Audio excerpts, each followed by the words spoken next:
A woodpecker spends its working life hitting a tree with its face, not gently and not occasionally. It drives its beak into solid hardwood over and over, and at the end of every blow it stops dead, decelerating at several hundred times the force of gravity. A boxer taking a punch to the jaw experiences a fraction of that. A footballer heading a ball, less again. Both of them risk concussion. The woodpecker does it again half a second later, and again, and it does not appear to be dying of it. For 50 years, everyone from biologists to helmet manufacturers thought they knew why. Then, in 2022, 6 birds and a set of high-speed cameras showed the answer was almost exactly backwards. The story went like this. The woodpecker's skull is a crash helmet. Between the beak and the brain case sits a layer of spongy bone, real anatomy, genuinely there, arranged in flattened plates rather than the open lattice you find in most bones. That layer was said to compress on impact, soaking up the energy before it ever reached the brain. Then there is the tongue. A woodpecker's tongue is genuinely extraordinary. It doesn't stop at the back of the mouth. It continues as a pair of slender bones that run down the throat, up the back of the head, over the top of the skull, and anchor near the nostril. Draw it once and you never forget it. That, people said, was a seat belt, tightening around the brain case at the moment of impact and holding everything steady. And the beaks are unequal. In one specimen, the bony core of the upper beak measured about a millimeter shorter than the lower. That difference, the argument went, steered the force underneath the brain rather than straight through it.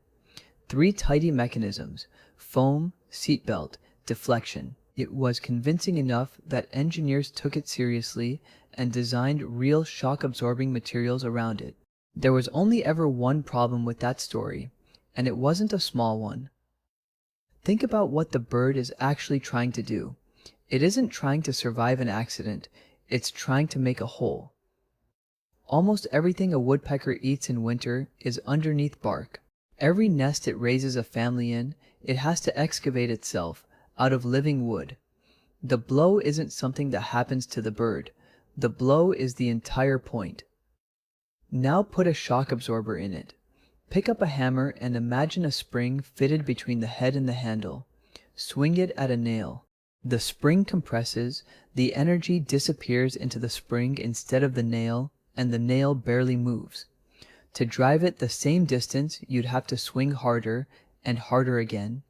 That is precisely what a cushioned skull would do to a woodpecker. Every scrap of energy absorbed on the way in is energy that never reaches the wood. The bird would have to strike faster and more often to dig the same hole, which means more impacts, not fewer. So the helmet theory contains a contradiction. It asks us to believe evolution spent millions of years building a bird that is worse at the one thing it exists to do. A biologist called Walter Bach pointed this out in 1999.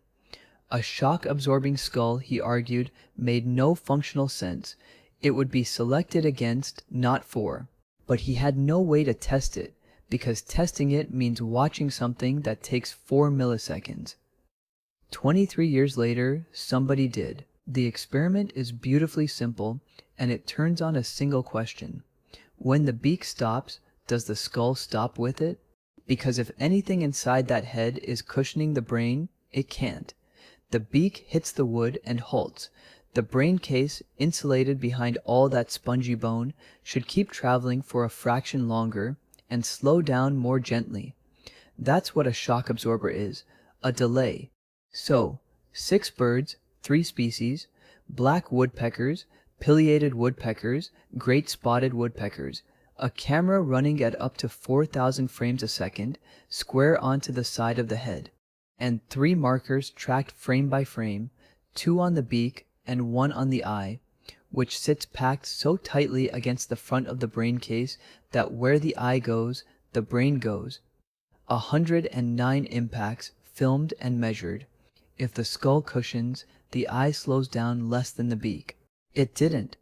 Across all 6 birds, the brain case decelerated at the same rate as the beak, or slightly faster, One bird showed a reduction of 3%, far too small to be a cushion, and well inside the measurement noise. The head wasn't absorbing the blow. The head was the blow. They also measured how much the skull physically squashed on impact, under a millimeter in most cases. And their model showed that shaving even 5% off the deceleration would need about 3 millimeters of compression, or more than 14, if the bird still had to drive the beak the same distance into the wood. There was no foam, there never had been, which leaves the original question wide open. If nothing is protecting the brain, why is the brain fine? The answer is size, but not for the reason it sounds like. The obvious version is that a small brain is light, so the forces acting on it are small. That's only half of it, and the missing half is what makes the whole thing work. What injures brain tissue isn't force, it's pressure. Specifically, the difference in pressure between the front of the brain and the back. When the skull stops, the tissue at the front has to help stop the tissue behind it, and it's that internal squeeze that does the damage. So how big is the squeeze? It depends on how much brain there is stacked up behind it, on the length of the brain in the direction of travel, and this is where the numbers stop behaving the way you'd expect. A woodpecker's brain weighs around 2.5 grams. A human brain is about 1,400. That is 560 times heavier. But length doesn't scale with weight. It scales with the cube root of it. 560 times the mass works out at only about 8 times the length. 8 is the number that matters. 400 D across a brain an eighth as long produces roughly the same internal pressure as 50 G across a human one. The woodpecker isn't experiencing a gentler impact. It's experiencing the same violence across a much shorter column of tissue, which is also why the famous numbers don't survive a close look. You have probably heard that a woodpecker pecks 12,000 times a day. That figure appears in the introduction of a 2011 paper. Nobody counted.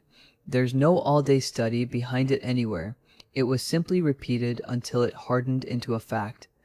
And the celebrated 1200 G that traces back to a single captive acorn woodpecker, filmed in 1979.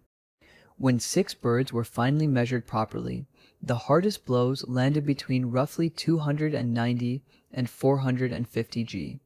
Still enormous, and still worth noting, well above the accelerations that concuss human athletes. So the helmet was never a helmet. Evolution didn't solve the woodpecker's problem by softening the blow. It solved it by building a better hammer, stiff, efficient, every jewel going where it was aimed, around a brain small enough that the blow doesn't need softening. And there's a reason that only works at this scale. Make the bird bigger, and the brain gets longer, and the pressure inside it climbs with every millimeter. A woodpecker may simply be as large as a head-first animal is allowed to get. One honest edge remains. Everything measured so far describes a single impact. Whether a lifetime of them leaves something behind is still an open question. In 2018, researchers examined woodpecker brains from museum collections and found tau deposits, the protein associated with repeated head injury in people. 10 birds, poorly preserved, and nobody could say whether pecking caused it, or whether it harms the bird at all. Which leaves a strange thought to finish on.